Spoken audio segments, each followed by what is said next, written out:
like to allow and introduce Cara Woodson, who will tell us her guest speaker today and our sponsor. So, Cara. Hello, everyone. As Brian said, my name is Cara Woodson. For the ones that I haven't met, I am a member of the commercial committee and have worked with a couple of you, and hopefully we have a good working relationship. I would first like to thank Clyde Furlong. He's our sponsor for today from St. Andrews Insurance. They are one of the best insurance agencies that we have here in the county, and they can help you with all kinds of questions. They have good commercial products. If you haven't used them, I do encourage you to do so. Clyde has some things that he's brought. If you want some information on some of the programs, or at least to make sure that you exchange information with him before he leaves. So we'd like to thank you, Clyde, for this delicious lunch and for all the support. Now, without further ado, I'm super excited because I am a Panama City Beach resident, and we have a new mayor, in case you guys were sleeping through that. His name is Sheldon, and he is doing a phenomenal job. He is really, really a man of the people. He's opened his doors to all residents. He's there for questions. He has, I'm not sure if any of you have read his bio, but he does have an administrative degree. He comes from running Worlds of Entertainment, different programs and events that you've all been a part of, I'm sure, here in the county. And he was elected our mayor in April of this year. And we would really, really like to give him a warm welcome and hear what he has in store for Panama City Beach. So let's give him a warm welcome. Thank y'all. I appreciate you having me today. I agree 100%. It's nice to actually get out and be able to talk to people. You know, being face to face has such a different vibe than I've done a million Zooms and I've done a million Facebook Live speeches, and I feel like it's so impersonal. So it's nice to be socially distanced and yet be able to have a conversation with people. I'll give you just a quick update as to what's going on in Panama City Beach. And most important part of my time as I talk to anybody is hearing your thoughts and your questions and what's on your mind. Obviously, it's nice. I never had to come here because of the pandemic. When I ran for office, I never thought I'd run during a pandemic, but I never had to come here and try to win an endorsement. I think you guys are really used to a bunch of politicians coming in here and looking for something. So it's nice to actually today not have to worry about picking a team or picking a side. We're all on the Panama City Beach side today. So hopefully we can just be easy and today will be simple for us. Again, for us, when I ran for office, we really ran on four things on Panama City Beach. And the first one was truly trying to create a strategic plan for Panama City Beach. I'm a business person, like all of you folks. And too often, I think we've seen in politicians, and people who aren't looking at things from a business perspective. From my mindset, Panama City Beach needed to have a 1 year, a 5 year, and a 10 year strategic plan. We wanted to hear from the residents, and we also wanted to put a financial plan together. So we came out and we created work groups. There was over 250 people associated with us creating our strategic plan for Panama City Beach. And that was residents, business owners, tourists, and anybody, city employee who wanted to come be part of our strategic plan process. We did a SWOT analysis, and it went on for 3 or 4 weeks, and I think some of you were even involved in that process. I know Ms. Cara was, and I know that's really important because getting the feedback of the citizens was some of the things that was the most important to me. We wanted to make sure we were hearing from everybody, but we also wanted to see what we were doing good at, but really what we were doing bad, right? So we consistently heard processes and we know things that we needed to focus on, but for us, created a vision for the beach for a long term. In the next couple city council meetings, we only have 2 more this year. You'll see we've done the strategic plan. Now you're gonna see a 5-year kind of financial model that ties to that strategic plan. One of the things a lot of folks, you guys do know, but a lot of folks don't know, and I hope you're using this as a selling tool, is Panama City Beach is the largest city in the state of Florida without an ad valorem tax. So without any personal property tax, we have a huge selling advantage for Panama City Beach. You know, folks that live in Panama City, in different areas, they pay more tax, right? Panama City Beach doesn't have that. So we want to make sure people understand what they have as well. So when somebody tells you, hey, I'm paying my tax, well, it's great, but not to Panama City Beach. So we want to make sure to spread the good news that we have as well, because we're a three-legged approach in Panama City Beach that I say all the time. It's our residents first and foremost. It's our business community that pays our 1% business tax receipt. That's how Panama City Beach survives. $30 to $35 million a year comes from 1 cent sales tax, essentially. And the third approach is our tourists. You know, we talk about traffic, and we'll talk about the CRA in a little bit, because I want to give you folks a real-time update as to where we are with that. But the tourists really drive our local economy, as we know. So from a residents and tourist balance, if we don't have all 3 legs of the stool, though, if one leg falls, the whole stool falls, right? We have to work all together, and that's one of the biggest challenges I think that we see on Panama City Beach, because we know the growth is coming.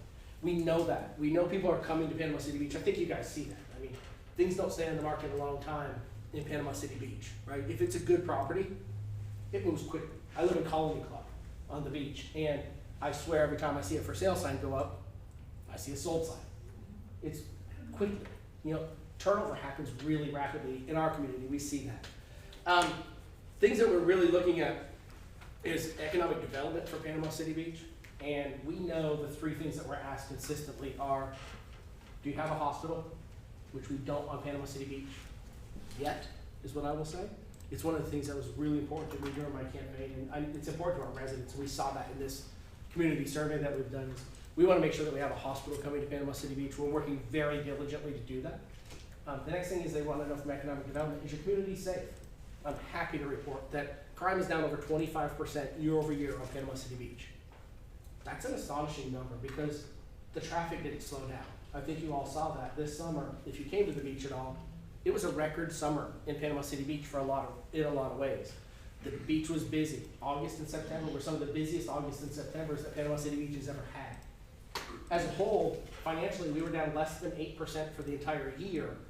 And if you think about that during the pandemic, you think about that from an economic development standpoint, it shows that we're an attractive market. We're a market people want to come to. We're an attractive market for businesses to want to come to.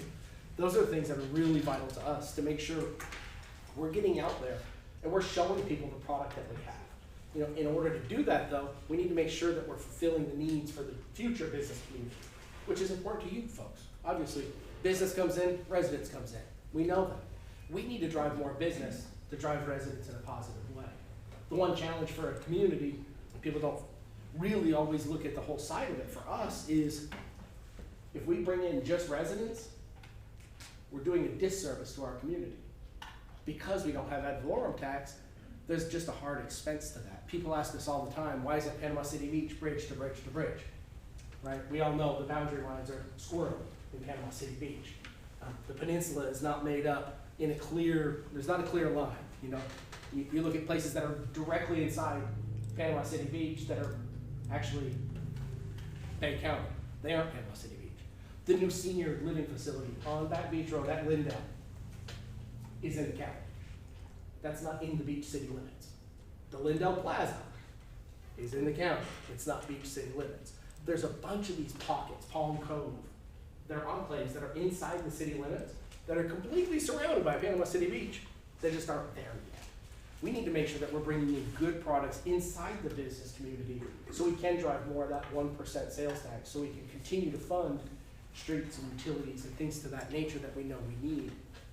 But the reason the island isn't all, a couple reasons, isn't all bridge to bridge to bridge is, one, there's just different building standards. You guys know that better than anybody. You can build something in the county, it's different to build it inside the city limits, right? Second, though, is everybody who doesn't live inside Panama City Beach city limits actually pays more in their water and sewer bill. I'm sure a bunch of you guys know that, but for those of you that don't, it's actually 25% more for your water and sewer if you live on the island but are outside city limits. So if you live at Bay Point or any of those neighborhoods or somewhere on Thomas Drive, you're paying more for your water and sewer than I'm paying in Colony Club because I'm inside city limits. So those are the type of things that I know are really important and things that you guys want to know about. One of the things that's been the biggest challenge for us, talked about during my campaign a ton of times, is the CRA project. The project's just taking too long. It has really just not been fast enough for someone like me. I've known Brian Neubauer for 10 years, and I think he can attest that patience isn't my best virtue, as he laughs, right? I think my wife would really attest to that. I don't do good at doing slow. And sometimes I get myself in trouble. We all do. We move too fast. We get ourselves in trouble, right? But we need to be doing a better job. We need to be working quicker. We need to be working more effectively. So during this CRA project, there was never one of these. There was never really just a Gantt chart that said, here's what's happening every day regarding the CRA. This is something that's going to go on our new website. Our new website's coming in the middle of December for Panama City Beach. You're going to be able to go and see exactly where the project stands now. We're putting this out there from the city council standpoint because we want to be accountable. We need to be accountable to the residents of Panama City Beach to show them we're not taking forever. We're not asleep at the wheel. This project's, what, 17 years in the making already? It's supposed to be 30 years altogether. It's 17 years in the making and it's not halfway. That doesn't seem to work, right? We haven't finished phase 2. We have one contractor who hasn't finished phase 2 yet, so we can't finish. Phase 3 is coming soon, and again, it's all part of this, and I'm excited for people to see this. What I'm showing you is section 4.1 today. These are all things that are actively being worked on nonstop right now. This comes all the way down for Panama City Beach. It goes from Hills Road, just in front of Hills Road, all the way down to Low Water. So that's the whole Pier Park Drive area. There are major changes coming to this section. And these are maps that are now hung up at City Hall. They're on our websites. They're things that we're proud of, so we need to talk about. But again, we need to be accountable to the timelines of these projects. These are things that this impacts a lot of different people. You know, section 3 is at 79 and the Y, right in that area. Well, that's where the roundabout's going. I don't know if you've heard about the roundabout or not that we're doing, but I just went to Disney World this past weekend, and I'll tell you, there's one thing that people can do and one thing I think people can't do. One thing you can do is you don't mind standing in line as long as the line's moving, right? I got a 6-year-old and now a 10-year-old as of last week. If we sit still, it's miserable, right? But if we at least move, I don't care if we just move this far, we move a little bit, we feel better. Well, that's what a roundabout's going to do for traffic. We just did a citizen survey, and in the citizen survey, the #1 complaint, as you all know, on Panama City Beach is what? Traffic. It's awful at times. It really is. But it's also the sign of growth. It's the sign of a booming community. But it's the sign of a community that 30 or 40 years ago probably didn't have their vision set up with what's coming, right? But no one knew what Panama City Beach was going to be 30 or 40 years ago. When you think about it, Panama City Beach is a young city. Panama City Beach turned 50 this year. When all the communities came together, this is the 50th anniversary this year. This August was our 50-year anniversary. So to bring all that together, to be thinking about where this area would be now, I had someone tell me yesterday, when their family moved to Panama City Beach 30 years ago, they were buying lots on Thomas Drive for $1,500. When you think about that today, what are you going to get on Thomas Drive for $1,500 today? A cup of coffee? Lunch. Lunch, right? Not in a bad way, but the community has grown so fast that that's where we need to do a good job making sure we're getting along in that process. The city just passed our new budget, and it's $144 million this year. Largest budget that's ever been passed at Panama City Beach. So I've been told that during a pandemic, how can you spend this much money? You're not a good financial steward. And anyone who knows me probably knows that's the opposite of the way my brain works. My business as a whole, my real job, is in the entertainment world. That is a pennies business. But I believe every business is a pennies business. If you're not watching your pennies, then you're not watching your cents, and it doesn't make sense. And I believe that wholeheartedly. I feel that same way for the city. So we passed a $144 million budget this year. A bunch of that money is in these roads, though. When you really look at it, roads are the biggest factor of the money. So out of this 144, $81 million is for capital projects. $33 million is for Front Beach Road CRA. $37 million is for wastewater improvements. We know the beach is busy, and I learned this on my tour on the first week on the job. something I had never thought of in my entire life, I'll promise you, was I was an occupancy rate person.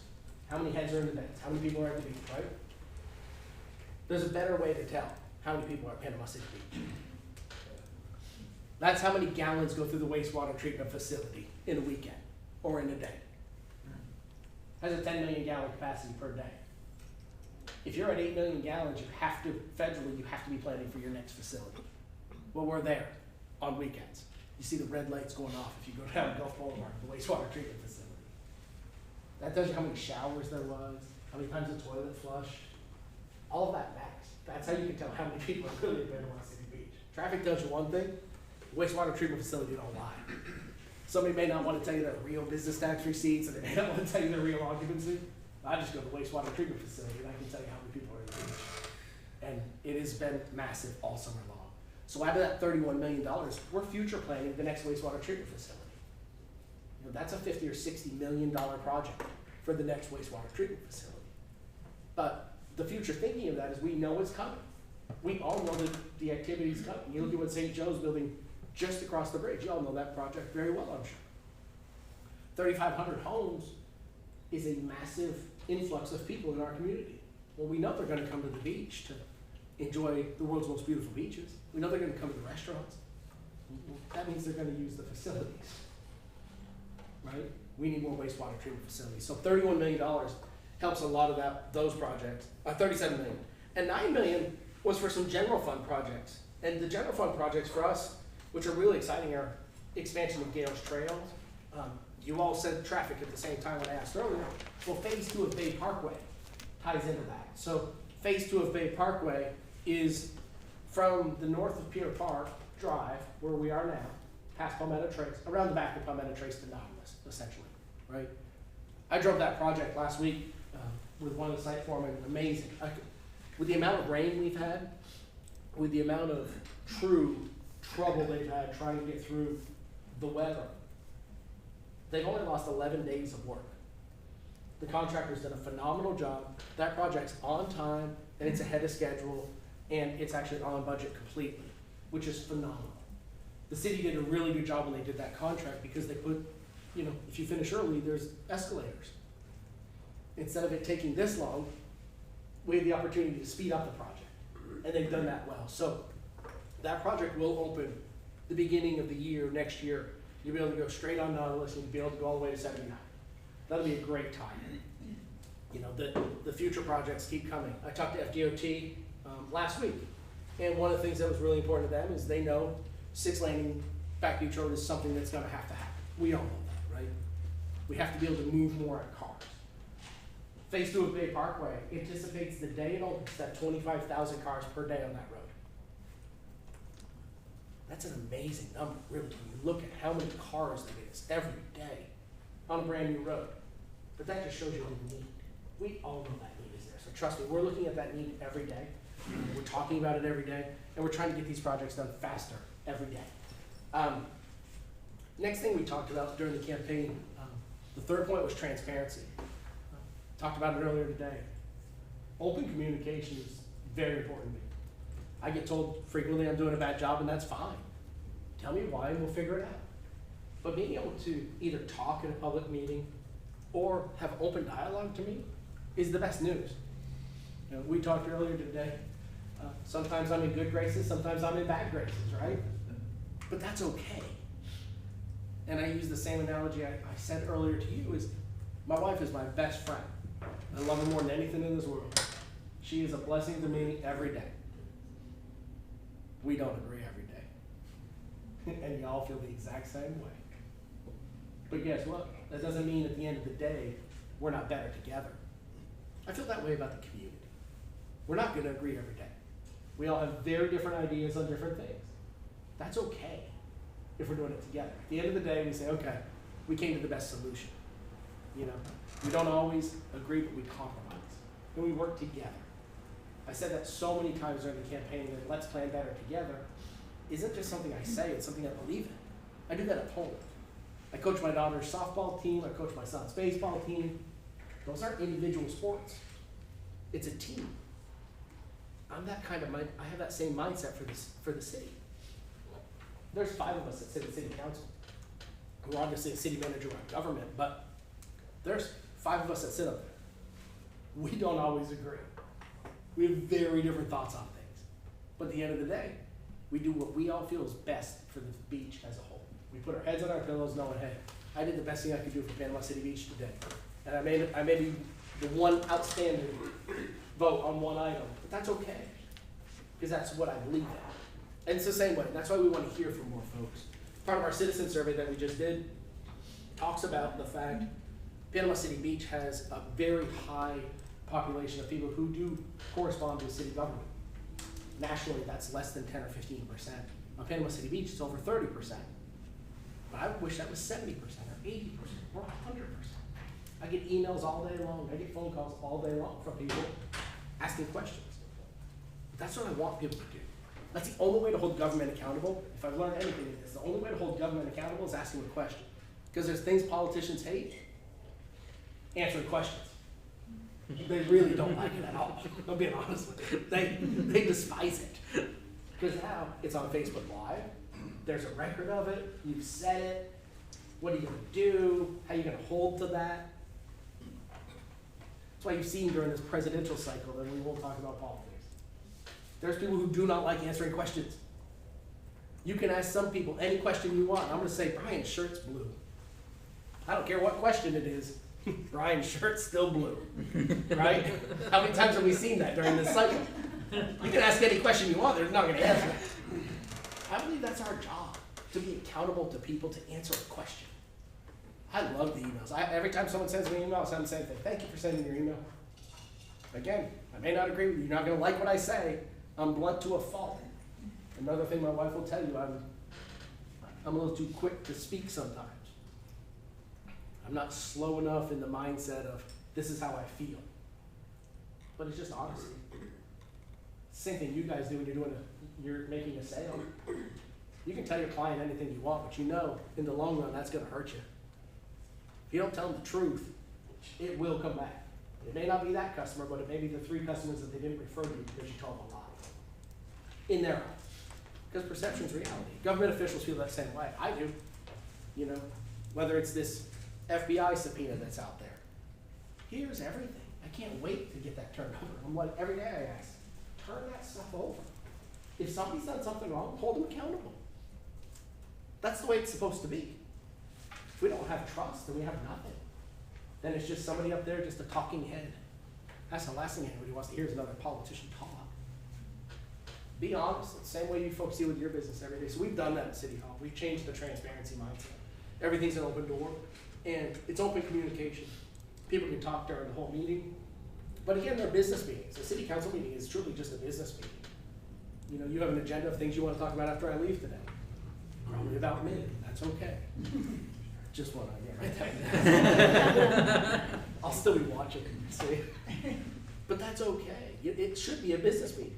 Again, it's a $144 million budget. We're there to make business decisions. We're there to do what we think is the best business decision for the beach. Whether it's spend X number of dollars to do a roundabout, because we know from a citizen survey and from community feedback, that keeps traffic moving, that keeps people happier. That's a business decision. We didn't have to spend that money. But as a whole, we thought it was the best decision for the beach, even though it's a ton of money. But are people happier? Yes. Does that help us? Yes. When the CRA is finished, it's going to be an amazing project. It really is. I was somebody who, 6 months ago, if you said the word CRA to me, I would fight tooth and nail. Because I was just so disgusted at the length of time and the amount of money that's been spent. Now, I see how hard the team's working. We're sticking to timelines, we're putting schedules out, and we're being held accountable. It's a different project in my eyes, because there's accountability. That's the same things that you folks deal with every day. As long as there's accountability, it works out well. The last thing that we really ran on was quality of life. Really important to me. Again, you've heard me say I have small children. And I look at the economic development of what the beach needs to be in the future. And to do that, I truly believe we need a STEM school on Panama City Beach. I think that's one thing that we're missing wholeheartedly. I'm not saying charter school, very different things. But we don't learn the same way we used to learn. My kids don't do the same thing I did when I was a kid. If If you have young kids now, I let you feel the same way. We took a vacation one day, staycation. We were staying at a condo.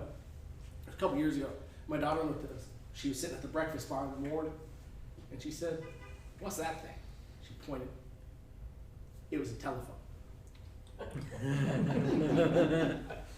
So if you think that child learns the same way that I learned, we're mistaken. That one example tells you, she had no idea what this cord was. She goes, "That's not a phone." She wanted to fight me, of course, because she's always right. She's 8, but might as well be an 8-ager, right? She's a teenager in her head. What is that with a cord? She's like, "This is a telephone. You just carry it with you, you just do stuff on it." I'm like, no, that's a telephone.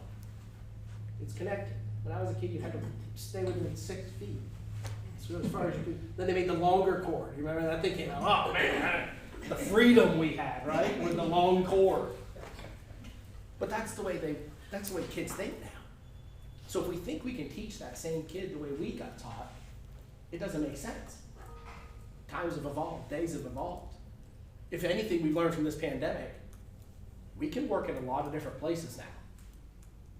There's a lot of folks who've been teachers in homes that realize teaching's not easy anymore because these kids learn differently than we did. Whether it's the type of math that they're doing, but it's the technology aspect of where we can go at the beach. I want to see the beach become a technology-driven community. I want us to find the main street in Panama City Beach. See? That was a meeting last week. You'll hear more about that coming up. But to have an identity ties to our quality of life. Panama City Beach needs a beautification program. There's one thing I get really sad at, it's when you drive by and somebody's got this amazing property, and you guys deal with it all the time, I'm sure. You pull up to a house, you're so excited to show it, and next door is just, right, thank you. It's terrible. We need to raise that whole level up. And we're working on that. We've made a lot of changes in the code enforcement. Again, not a huge some folks are not a huge fan of some of those changes. But as a community as a whole, it's making us better. I firmly believe that the minute somebody crosses over one of the bridges into Panama City Beach, they should have that euphoria feel.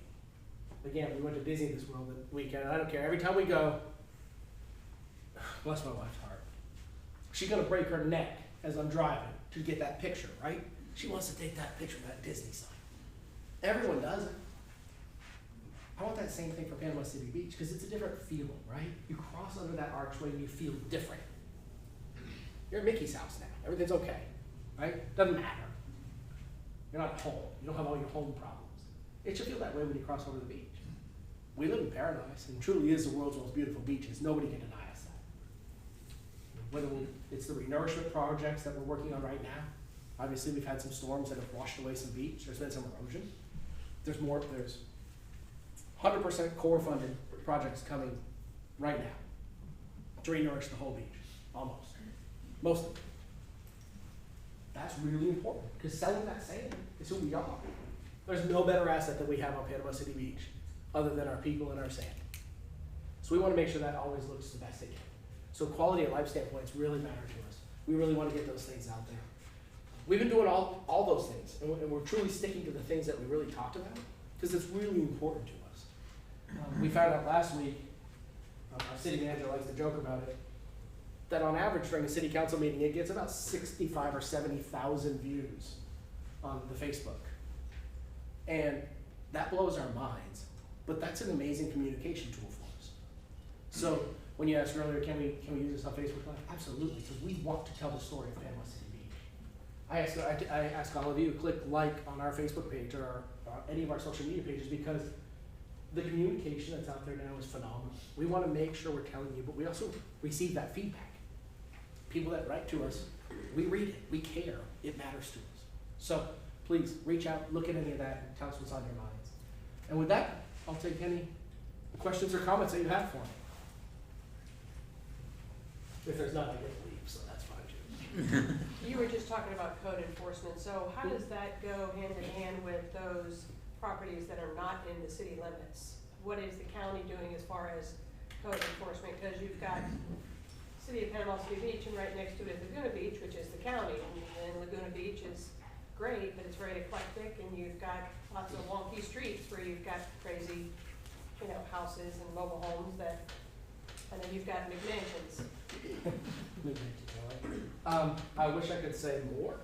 I can only say what I know is happening at Panama City Beach. I know the county is working on some things as well. I think you'll see some things coming in the future where they're gonna adopt some of the things that we're doing. I really think you'll see that. I talk to folks at the county every day. I talked to Commissioner Griffiths on the way over here today. We have a great working relationship, and I see more things happening together with the county than you've probably seen in the past. Because there's great working relationships. We truly talk almost every day. Whether it's Commissioner Carroll, Commissioner Griffiths, we talk nonstop. You know, the county manager, Micah, and city manager O'Rourke for us, talk consistently. We wanna make sure that we're all pulling the rope the same direction. You know, we've had times where we've not, whether it's a mask mandate in one spot and not a mask mandate in another, we know. And it makes it challenging because people don't know where those city limits are. They don't know if you're on this side of the street, you're in the city, and you're on this side, you're in the county. So it really makes it challenging. So we're trying to do more things that are parallel together. Yes, Is sir. there an effort to incorporate bridge to bridge to bridge? No, really there's not because of the financial impact that it would have. So for Panama City Beach to take over all that area, we would have to upgrade the road systems, and then therefore the cost for us, we'd lose the 25% multiplier that we get on the water and sewage. And that it financially just doesn't work. There's not enough business tax revenue to do it without then having an ad valorem tax for Panama City Beach. So if we wanna keep no ad valorem tax, which is what we wanna do, we don't wanna have personal property tax. It's a huge selling point and it's a huge benefit to the city, right, that we don't have it. But if we went bridge to bridge to bridge, we'd be forced into that kind of ad valorem tax. Just because then you have all the police, the fire, all those costs are hard costs for the city. And right now, the county has those costs that we would have to take on without, there's not enough business tax receipt, retail establishments that pay the 1% to offset the amount of residents that there is. So that's what it is. Is there places I want to annex in? Absolutely. All these little pockets that are inside the city that I mentioned earlier, to do that, we have to. But to do so, even if you look at Lindell Plantation behind the center, those streets aren't the same code as the city streets are. So for us to do that, we have to raise the level of the streets up to bring them inside the city limits. And it's truly just the cost. And we spend just over $1 million a year right now on resurfacing projects. That's another schedule that you'll see on our website coming soon, because I want people to know, when is their street coming? What's the timing? Again, it's all about the communication, tell people what's coming. You know, we have additional things we're putting on our website for our residents are, if you live near a city ditch or one of the drainage systems, we're gonna tell you when we're cleaning that out. We want people to understand, hey, there'll be a backhoe down your street this week because we're gonna clean out that ditch. But it all matters for our stormwater. But for the city standpoint, without an ad valorem tax, it would be virtually impossible. Yes, sir. Is your CRA board the same as your city commission? No, nope, totally different folks. We have, we've created some new committees on Panama City Beach. It's something I was really excited about doing. CRA committee is one of them. We've created an economic development advisory board. We've created a public safety advisory board, and we've created a finance board. All advisory boards, so we can get more feedback from people to understand what we can do better for the community. Those 4 boards have all started in the last 2 months, so we're getting up So there. that's a switch, isn't That is a switch. It's a big switch. It's a big switch. I got a lot of funny looks when I said, hey, let's create a bunch of boards, because people are like, well, I want the feedback though. It's the only way to understand it to me is to hear from people. We send the Economic Advisory Development Committee. It is phenomenal conversation. It's one of my favorite meetings of the month that I go to, because there's a wide range of folks in these meetings with all different ideas, and I think it's great. So the CRA team is doing a great job. That advisory committee then comes back to the CRA manager, David Campbell, and then they have a conversation about, hey, this is what we think we need to do, whether it's trying to change turtle lighting, trying to light more crosswalks, change something as simple as changing the paint scheme of the lane. Because that red paint scheme, I've gone crazy about that so many times, they laugh at me. But if it's raining or it's night, you can't tell the difference between the 2 lanes if you're out there. It's hard to see. Again, I'm somebody who wears glasses, I can't see it. I'm driving and it creates a safety hazard to me. Make that thing as as pretty blue as our Gulf of Mexico, right? Make it really different. So those advisory committees are working with the team, but city council is definitely pushing the timeline of the CRA rapidly, and those schedules are what are important to me. Anything else? It's easy. Yes, ma'am. Is there another phase of that Bay Parkway that's gonna extend further east past Nautical, Nautilus? That's a great question. We voted a little while back to not go through Colony Club and Trieste at this point by any means. So the next phase of that road really needs to come from the county side, which will come from Breakfast Point back behind, from the new sports complex essentially, all the way behind Breakfast Point. So there's a lot of work to do there. There's a ton of wetlands back there, so the mitigation has to happen. But I know the county's working on some drawings to get through part of that. That'll be really important. A private developer just took Clara north toward the bay because they're building those apartments out there, right? Yeah. But so that was a huge benefit to both the city and the county once that connects, because that road will be able to come back into Clara at that point. I think that hopefully one of the first parts that we 6-lane goes from Pier Park, where it's already 6 lanes, comes past, but gets past Clara, I think is the big goal. So we can at least have 6 lanes. If everything comes to Nautilus and everything comes to Clara, at least we'll have 6 lanes to try to move the traffic back and forth there. It's tough. That's a really unique situation. The way that worked, the way Trieste has the restrictions there, and the way that the power line easement really is not the city's property. So it makes it really interesting. You'd really have to affect a lot of homes to go through that in that neighborhood. Yes, ma'am. Oh, no, after you. I'm just asking, what about the extension of Wildwood around the Breakfast Point? That's the one.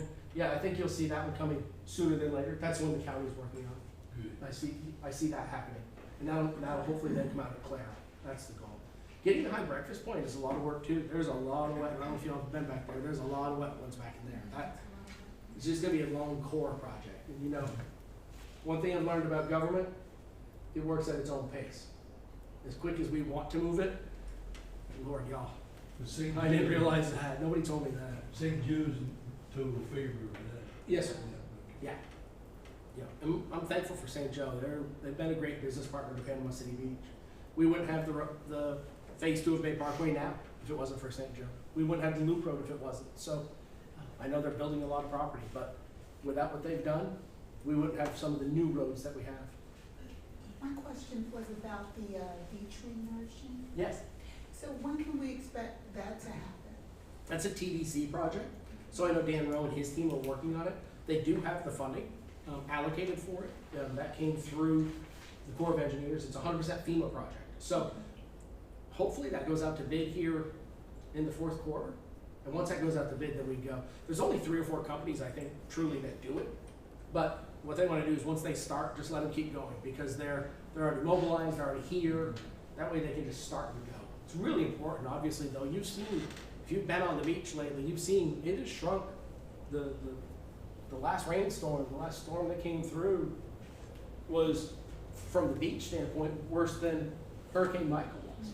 Truly, because obviously they're different style storms, but 20 inches of rain just washed away a lot of the sand back into the Gulf. So you can see there's essentially another whole shelf out in the water now. Sandbar, thank you. I couldn't think of it. There's another sandbar that almost wasn't there before because the rain just washed it out there. And So is that gonna start from St. Andrews? Where will it, and it'll just go that way? it's essentially going to go the whole way.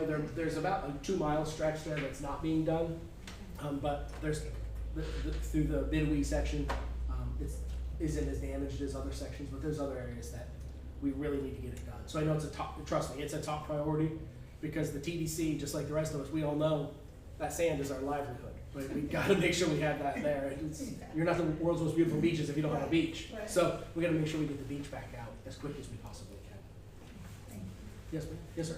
The new stormwater that's, I guess, ending up in like a half mile in the Gulf or whatever it is, you see more of those coming in? A huge goal for me, Brian. That's a phenomenal question. I'm a huge outfall fan. I don't know if everyone knows what the outfalls are, but like right now, it's those pipes that you see on the beach. that kids are playing in, sadly, which is just storm runoff. But it's also the thing that at low water, you know, right in this area, that you can see, right? But because of that, during a storm, those pipes fill up with sand. And then the water has nowhere to go out. I've become pretty good friends with the mayor of Myrtle Beach, and Brenda and I talked quite a bit. And they did a whole outfall project. And outfalls are a huge, huge battle cry for us. We have 9 outfalls on the beach is what we're looking at. And each outfall goes out about a quarter mile. It's 20 feet deep into the Gulf itself. It's buried down, so you're not tripping over a pipe if you're in the water. But it's great for the environment. You don't have those runoffs. You don't have the beach erosion. It's great for sea life. It's better for the sea turtles. But each outfall costs about $10 million. Right? It's huge money. So we're working with the federal government to try to get some money. We're working with the STORE Act to try to get money. We're working with the DEP to try to get money. Panama City Beach has done something they've never done before in this budget cycle. We've actually we're in the process. We've budgeted and approved and are in the process of hiring a federal lobbyist. I'm all about, if we can go find some money, I want those folks to go beat every door they can to get us money. To get outfalls on our beach will be a huge asset to us. It just creates such a better environment for us all around, but the cost is astronomical. In Myrtle Beach, they created a tax for it because they were having so many problems with their outfalls. The water, it was contaminating the water so badly for them, they were having to close their beach. And when you have to close, if we have to close Panama City Beach, we know what that does to our revenue, right? So they actually passed a tax to try to get those outfalls done, and they got it done that way. But at $10 million a piece, it's a lot of money. But it's a huge priority for us. It's the #1 priority we have with our federal lobbyist. We could pass a hat. Yeah. A new battle? Thank you. Thank you, folks. I appreciate it. Well, it's really Appreciate it. good to have you here. Thank you so much.